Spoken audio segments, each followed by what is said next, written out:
दिवाली में लक्ष्मी की पूजा और लक्ष्मी को अपने घर में लाने के लिए उल्लू को सबसे बड़ा सहारा माना जाता है। यही वजह है कि उल्लू से तंत्र मंत्र की शुरुआत हुई। अब यह अंधविश्वास इस कदर फैल चुका है कि हर साल दिवाली के मौके पर हजारों बेजुबान परिंदों की बलि दी जाती है। अंधविश्वास के इस काले खेल का फायदा उठाते हुए कुछ लोगों ने इसे धंधा बना लिया है। ऐसे ही लोगों को बेनकाब करने के लिए हमने शुरू किया ऑपरेशन उल्लू।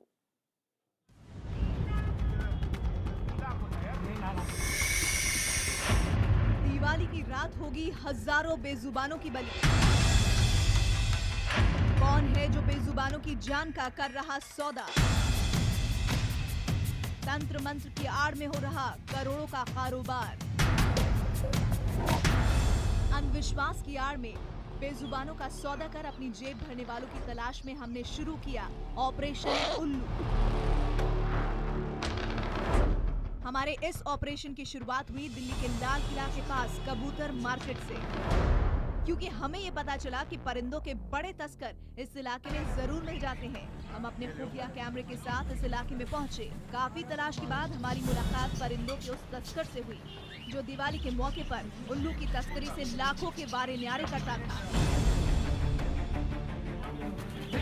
शुरुआत में हमने इससे दूसरे परिंदों की खरीद फरोख्त की बात की। इसके बाद हमने इससे उल्लू के बारे में सीधा सवाल पूछा। सवाल सुनते ही वो चौंक गया।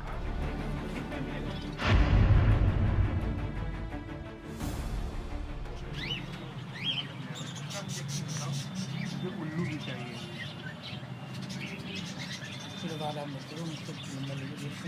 हाँ? आप इसमें नंबर ले लीजिए, मैं धीरे से बात करूँ। किससे बात करूँ? मैं बात करूँगा धीरे से बात। इसकी बात यहाँ नहीं होती, कोई नहीं देगा। हाँ? कोई नहीं देगा। कहाँ मिलेगा? क्यों नहीं दे रहा है? नहीं जाएंगे। तो सुना आपने, दुकानदार को भी मालूम है कि उल्लू को बेचना कानूनी अपराध है, लेकिन वो अपनी जेब भरने के लिए चोरी से इस काम को अंजाम दे रहा है। अब हमने इस दुकानदार से उल्लू के दाम के बारे में बातचीत की। कितने का आएगा ये बता दो। कम में आएगा 40,000। हाँ? 40,000। थोड़ा महंगा होता है, कुछ कम कर ले। कितने किलो का होगा? होगा नहीं, 1.25 किलो। हाँ? 1.25 किलो। मैं गाड़ी बुला के जाऊँ। जब उल्लू का दाम तय हो गया तो हम समझ चुके थे कि अब इस दुकानदार को हम पर पूरा भरोसा हो गया है। इसीलिए हमने अब दुकानदार से उल्लू दिखाने की बात करी।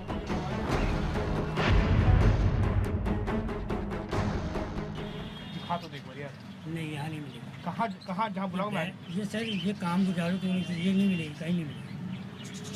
कहीं से तो मुझे तुम दोगे ना? हम लोग कोई देखते नहीं जाते। अभी 40,000 रुपये की बात को बता रहे हैं। पहले तो हमने अपनी बात की, ये अलग से मिलता है। हमारी कई कोशिशों के बावजूद दुकानदार ने हमें उल्लू दिखाने से इनकार कर दिया। दरअसल दुकानदार को पता है कि उल्लू के कारोबार पर पाबंदी कड़ी है, इसीलिए वो उल्लू को कहीं और रखता है। जब उसे पूरा यकीन हो जाता है कि ग्राहक उल्लू ही खरीदना चाहता है, तो वो उसे किसी और जगह पर बुलाता है। हाँ भाई, तो कहाँ मिलेगा? मार दो। ये तो कहाँ मिलेगा?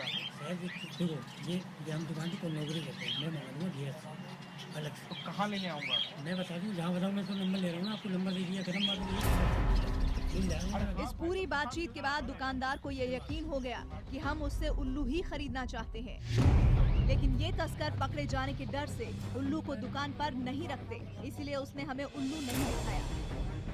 लेकिन उसे ये भी डर था कि वो कहीं अपना ग्राहक ना खो दे, इसीलिए वो हमें बार बार फोन करके एडवांस मांगता रहा। हमारे एडवांस ना देने पर भी उसने 48 घंटे बाद हमें वहाँ बुलाया, जहाँ वो खुद उल्लू को लेकर आया था। लेकिन उसका तरीका बेहद शातिराना था। कैसे होती है उल्लू की खरीद फरोख्त और कैसे उल्लू तस्करों से ग्राहक तक पहुंचता है, हमने इसकी भी पूरी पड़ताल की है। उल्लू के तस्कर से हुई अब तक की बातचीत से ये साफ हो चुका था कि दिल्ली में बड़े पैमाने पर उल्लू की तस्करी हो रही है और इसके पीछे एक बड़ा नेटवर्क भी काम कर रहा है। अब हमें इंतजार था कि कब ये तस्कर उल्लू लेकर हमारे सामने आता है, ताकि हम ये समझ सके कि एक बार डील फाइनल होने के बाद ये धंधा चलता कैसे है।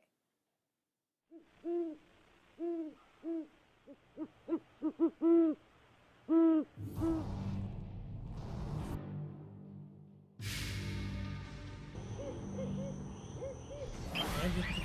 ये हम दुकान की कोई नौकरी करते हैं, मैं मंगा दूंगा धीरज से अलग से। तो कहाँ लेने आऊँगा? मैं बता दूँ जहाँ बताऊँ, मैं तो नंबर ले रहा हूँ ना, आपको नंबर दे दिया, कदम बात हुई है। चलते चलते दुकानदार ने हमसे यही कहा था कि उल्लू मिलते ही वो हमें फोन करेगा। हमारी दुकान से लौटने के बाद ही इस तस्कर ने हमें फोन करना शुरू कर दिया। शायद इसे ये भी डर था कि कहीं हम किसी और से उल्लू ना खरीद लें, क्योंकि उसे पता है कि बाजार में उल्लू बेचने वाले बहुत से तस्कर हैं। इसलिए उसने हमसे एडवांस के तौर पर कुछ पैसे भी मांगे।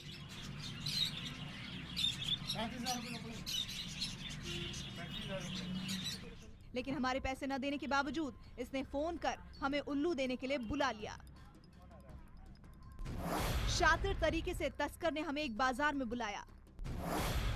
कार में बैठकर आया तस्कर, लेकिन उसकी गाड़ी में नहीं था उल्लू। तस्कर ने हमें दिल्ली के एक भीड़भाड़ वाले बाजार में बुलाया। यहाँ पहुँचने पर हमने देखा कि ये तस्कर एक लग्जरी कार में आया था, लेकिन उल्लू उसके पास नहीं था। ऑटो में? ऑटो में दिखा दूँ ना आपको, ये दिखा दूँ हम। जब हम इसके पास पहुँचे और उल्लू के बारे में पूछा तो इसने एक फोन किया। इसके फोन करने के बाद एक ऑटो रिक्शा आकर हमारे पास रुका। इसी ऑटो में सीट के पीछे रखा था चादर में लपेटा हुआ उल्लू का पिंजरा। दिखा देते ना यार। हमने इस तस्कर से चादर खोलकर दिखाने को कहा, जिसमें वो एक उल्लू लेकर आया था। फिर हमने इस तस्कर से और जानकारी लेनी चाहिए। कहाँ से मंगाए हो? ये आगे आता, पटना से आगे जाता भाई साहब, यहाँ से नहीं आता। हम लोग आपने कहा जो मंगा भी दिया, लेकिन मैं मंगाता नहीं हूँ। क्यों? मैं बहुत कम मंगाता हूँ ये चीज़ें। दीपावली में तो सीजन इसका यार। मैं बात कर रहा हूँ, बात मेरी बात नहीं है। देखो हमें वो नहीं कह, आपका काम हो जाए भगवान का। हमारे इन सवालों से अब शातिर तस्कर भी सतर्क हो चुका था। उसे भी कुछ शक होने लगा, इसीलिए जैसे ही हमने इससे अगला सवाल किया वो बातों को टालने लगा। सीजन में कितना ऑर्डर ले चुके हो? नहीं एक भी नहीं, कसम भगवान की। मंगा। दरअसल हमारे सवालों से ये तस्कर डर गया। उसे इस बात का अंदेशा सताने लगा कि कहीं वो किसी मुसीबत में न घिर जाए। इसीलिए इसके बाद उसने खुलकर बात करना बंद कर दिया। लेकिन अब तक हमारा काम हो चुका था। ये साबित हो चुका था कि जिस परिंदे की खरीद फरोख्त को लेकर नियम बहुत सख्त हैं, उसकी खुलेआम तस्करी हो रही है। और दिवाली के मौके पर अंधविश्वास के शिकार लोगों से तस्कर और तांत्रिक अपनी जेब भर रहे हैं।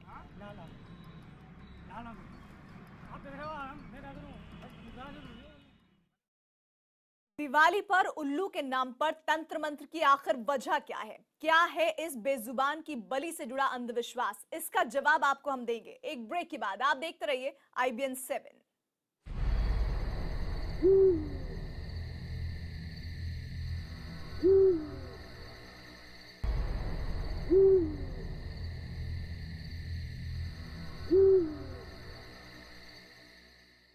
Welcome back. आप देख रहे हैं ऑपरेशन उल्लू। बेजुबान के कुछ और तस्करों की काली करतूत भी हमने अपने कैमरे में कैद की। हम उनकी करतूतों को भी आपको दिखाना चाहते हैं, लेकिन उससे पहले देखिए कि उल्लू के नाम पर तंत्र मंत्र की आखिर वजह क्या है। क्या है इस बेजुबान की बलि से जुड़ा हुआ अंधविश्वास?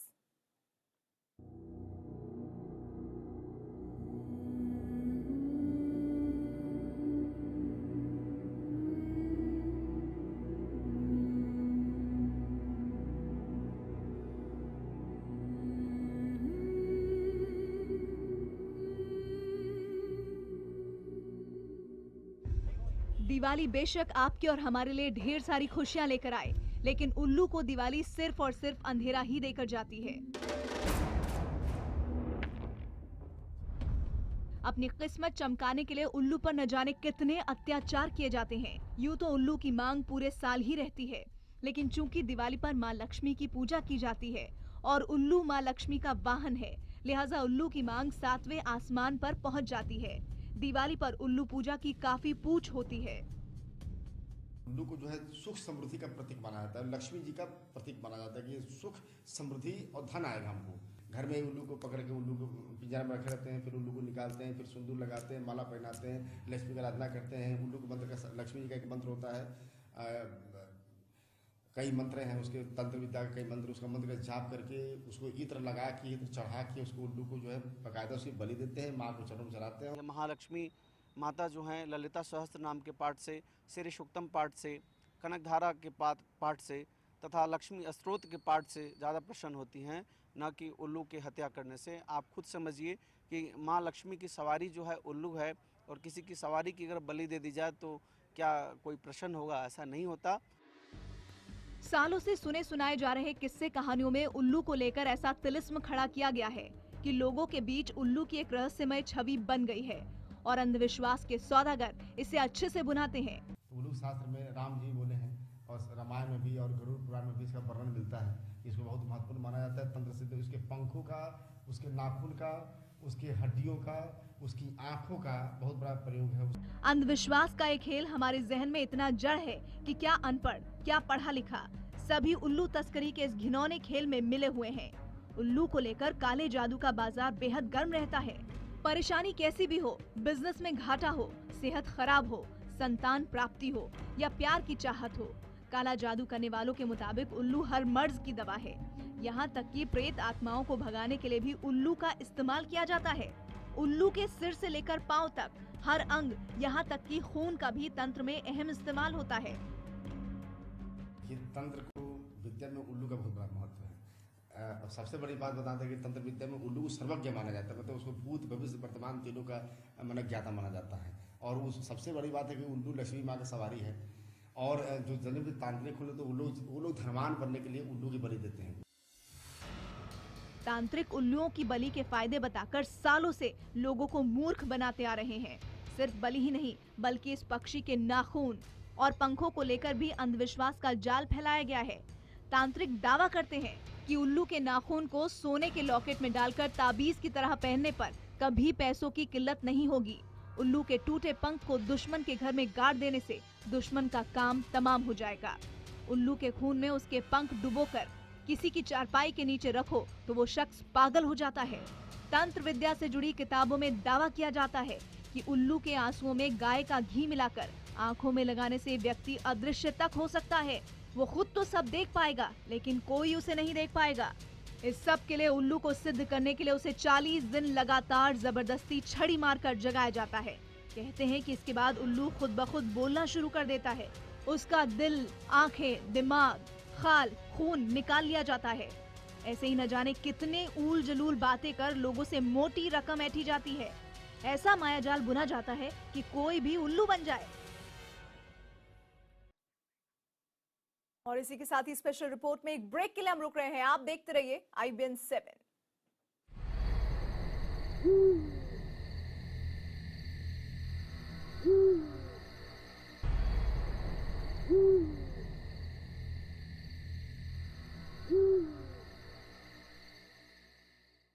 IBN 7 पर आप देख रहे हैं ऑपरेशन उल्लू। अब तक हमने आपको ये दिखाया कि किस तरह दिवाली से जुड़े अंधविश्वास का फायदा उठाकर कुछ लोग अपनी जेबें भर रहे हैं। ऐसे लोगों को बेनकाब करने के लिए हमने ये पूरा ऑपरेशन शुरू किया। उल्लू के तस्करों का नेटवर्क किस तरह से काम करता है, ये समझने के लिए हम एक और तस्कर के पास पहुंचे।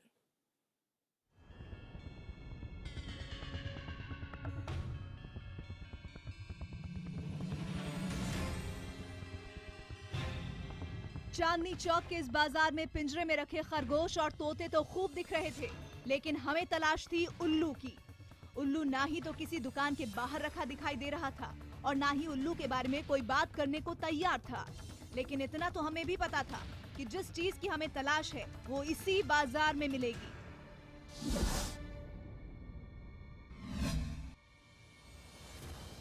हुआ भी वही। जैसे ही हम एक दुकानदार से बात करने लगे तो अनजान आदमी को देखकर पहले तो वो सकपका गया और कहने लगा कि बैन आइटम नहीं मिलता।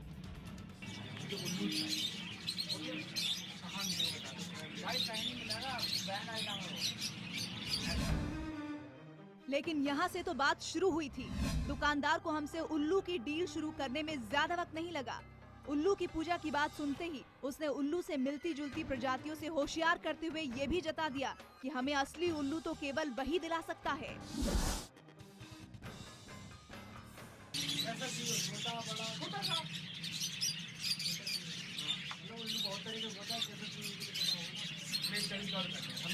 आपको उल्लू चाहिए। हाँ देखिए, एक होता है उल्लू की तरह घुसटिया। हाँ, एक होता है उल्लू की तरह घुसटिया होती, घुसटिया। हाँ, तो वो उल्लू नहीं होता। अच्छा, हाँ, उल्लू जो आपको मिलेगा, अगर आपको चाहिए उल्लू मिल जाएगा, लेकिन टाइम लगेगा। आपको चाहिए दिवाली से पहले, दिवाली से पहले। हाँ,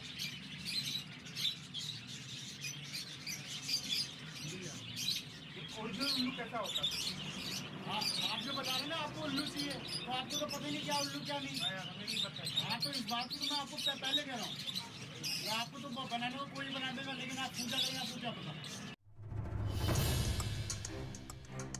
दुकानदार का कहने का मतलब साफ था कि उल्लू का सौदा हम उसके साथ करें तो ही फायदा है, वरना उल्लू जैसा दिखने वाला पक्षी थमाकर कोई और हमें बेवकूफ बना सकता है।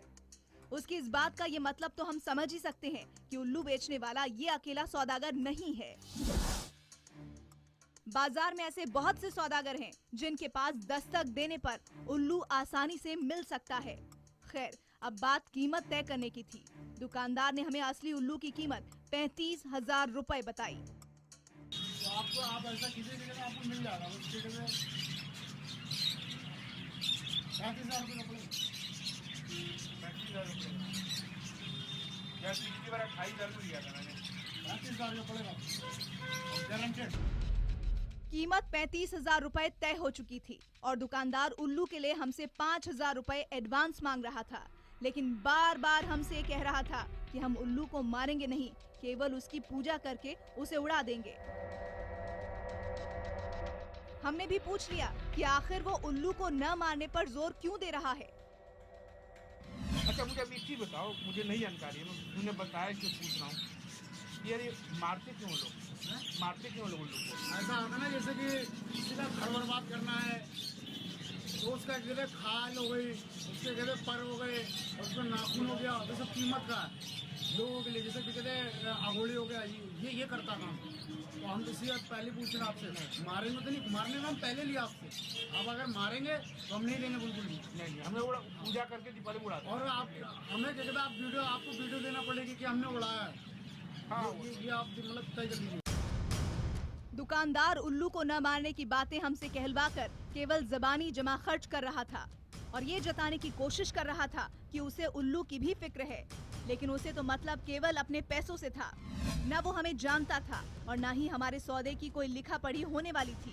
अब उसे चाहिए था अपना एडवांस और उल्लू के जुगाड़ के लिए 15 से 20 दिन का वक्त। हाँ, ठीक है, अब एडवांस हमें कहते हैं या कल से परसों तक जमा कीजिए। ऑर्डर देखे कहते ये टाइम होता है ना 15-20 दिन में, ये मंगाना पड़ता है। इतना जिस समय बिकता डिमांड होता है ना। नहीं, डिमांड ये इतना आसान नहीं है कि कहते गए या कहीं से लाए। दीपावली में तो डिमांड होता होगा ना।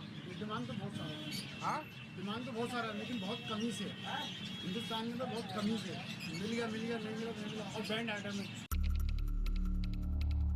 सुना आपने, दुकानदार अच्छी तरह से जानता है कि उल्लू की खरीद फरोख्त बैन है। कानून इतना सख्त है कि अगर पकड़ा गया तो बुरा फंसेगा। दुकानदार ये भी जानता है कि हिंदुस्तान में उल्लू की तादाद बहुत कम है, लेकिन उल्लू का सौदा पर्दे के पीछे ही सही लेकिन धड़ल्ले से हो रहा है। हमने उल्लू का सौदा करने के बाद भी दुकानदार को एडवांस नहीं दिया, क्योंकि हमारा मकसद उल्लू खरीदना नहीं बल्कि अंधविश्वास के चलते इस बेजुबान की खरीद फरोख्त के काले सच को बेपर्दा करना था। Bureau report, IBN 7। अंधविश्वास के नाम पर उल्लुओं के साथ हो रहे अत्याचार का नतीजा है कि इस पक्षी की तादाद लगातार घट रही है। कड़े कानून होने के बावजूद हर साल दिवाली के मौके पर अनगिनत उल्लू मार दिए जाते हैं, लेकिन उल्लुओं की तादाद कम होने के पीछे सिर्फ अंधविश्वास ही एक वजह नहीं है। देश के अलग अलग इलाकों में अलग अलग मान्यताओं की वजह से भी उल्लुओं का शिकार किया जा रहा है।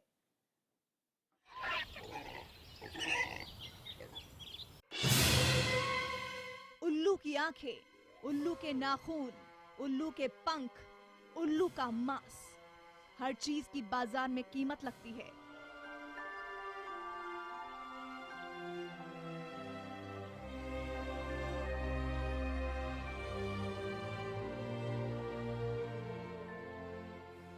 उल्लू के शरीर के अलग अलग हिस्से अलग अलग दामों पर बिकते हैं। कहते हैं जिंदा हाथी लाख का, मरा हाथी 1.25 लाख का। ये बात उल्लू के मामले में भी सटीक बैठती है। जीते जागते उल्लू को पहले अंधविश्वास के चलते मारा जाता है, काले जादू के लिए उसकी बलि दी जाती है और फिर उसके शरीर के अलग अलग हिस्से बाजार में बेच दिए जाते हैं। और हैरत की बात तो ये है कि बाजार में उल्लू के अलग अलग अंगों के ग्राहक मिल भी जाते हैं। उल्लू भी जो प्रजाति है वो हमारे वाइल्ड लाइफ प्रोटेक्शन एक्ट में पूरी तरीके से प्रतिबंधित है। इसको पकड़ना या इसका शिकार करना पूरी तरीके से प्रतिबंधित है। इसमें भी सजा का जो प्रावधान है 5 से 7 साल तक हो सकता है। उल्लू के नाखून और पंखों का तंत्र साधना में तो इस्तेमाल होता ही है, साथ ही उसके नाखूनों वाली ताबीज भी ऊंची कीमत पर बिकती है। नाखून बेचने वाले दावा करते हैं कि घर में उल्लू का नाखून मौजूद होने से वहाँ किसी बुरी आत्मा का साया नहीं पड़ता। उल्लू की आंखों के बारे में तो एक ऐसा अंधविश्वास सालों से चला आ रहा है जो किसी भी तर्क पर सही नहीं ठहरता।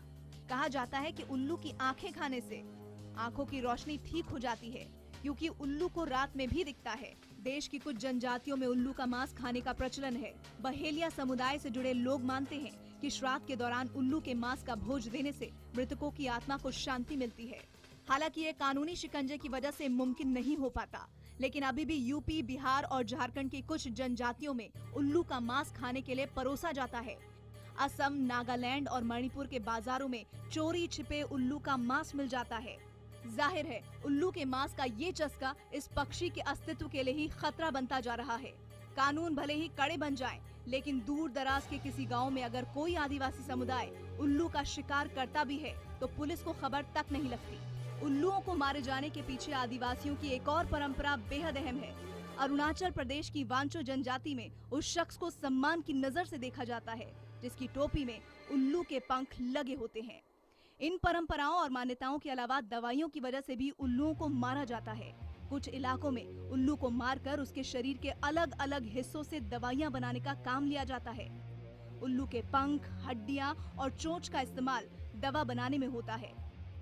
कुछ नीम हकीम गठिया के इलाज के नाम पर उल्लू के मांस से निकला तेल बेचते हैं। यानी अगर कोई किसी तांत्रिक के कहने पर गैर कानूनी तरीके से उल्लू खरीदकर उसकी बलि देता है तो इसका सीधा मतलब है कि तांत्रिक उसके जरिए अपना उल्लू सीधा कर रहा होता है। वो मरे हुए उल्लू के अलग अलग अंगों को बेचकर पैसा कमाने की फिराक में होता है।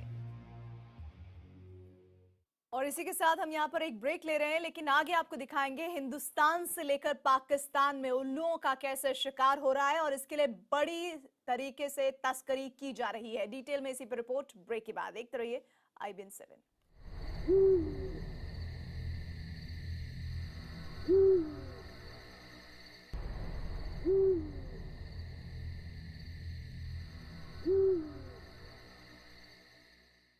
आप देख रहे हैं स्पेशल रिपोर्ट। उल्लू को लेकर समाज में इस कदर अंधविश्वास है कि बेजुबान उल्लू कहीं भी सुरक्षित नहीं है। हिंदुस्तान से लेकर पाकिस्तान तक उल्लू के शिकार के लिए तस्करों का एक गिरोह फैला हुआ है।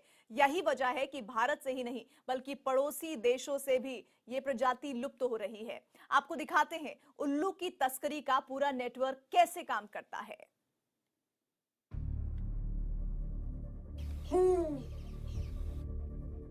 कैमरे में कैद हुई उल्लुओं की ये आवाजें और पेड़ की डाली पर बैठे उल्लू की ये तस्वीरें चंद सालों के बाद शायद इतिहास हो जाएं। फिर ये उल्लू केवल वीडियो टेप, CD या कंप्यूटर में ही दिखाई देंगे। अंधविश्वास के नाम पर जिस तरह देश में उल्लू का धंधा हो रहा है, कुछ सालों बाद जंगल उल्लुओं से खाली होने के कगार पर हैं। अघोड़ी और तांत्रिकों के चक्कर में फंसकर पढ़ा लिखा इंसान ही एक पक्षी पर जुल्म कर रहा है। जिस लक्ष्मी को वो मुट्ठी में बंद करना चाहता है, उसी लक्ष्मी की सवारी को मारकर न जाने कौन सी साधना सफल करना चाहता है। आंकड़े साल 2008 के हैं, जिनके मुताबिक हिंदुस्तान में उल्लू की केवल 13 प्रजातियां ही बाकी हैं। इन 13 प्रजातियों की कुल गिनती 1000 से भी कम रह गई है। इनमें से भी कुछ प्रजातियां ऐसी हैं जिनकी कुल गिनती 10 से भी कम है। हालांकि ये आंकड़े साल 2008 में हुई एक रिसर्च के हैं, जबकि ताजा तस्वीर शायद इससे कहीं ज्यादा भयानक हो सकती है। वाइल्ड लाइफ प्रोटेक्शन एक्ट 1972 के तहत उल्लू के शिकार पर पूरी तरह से प्रतिबंध है, लेकिन फिर भी उल्लू का शिकार भी हो रहा है और उल्लुओं का धंधा भी नहीं रुक रहा। हर साल सितंबर से नवंबर के महीने में दीपावली की दस्तक आते ही उल्लुओं के सौदागर पाखंडी पंडितों और ढोंगी तांत्रिकों से गुलजार हुए बाजार में अपनी चांदी करने में जुट जाते हैं।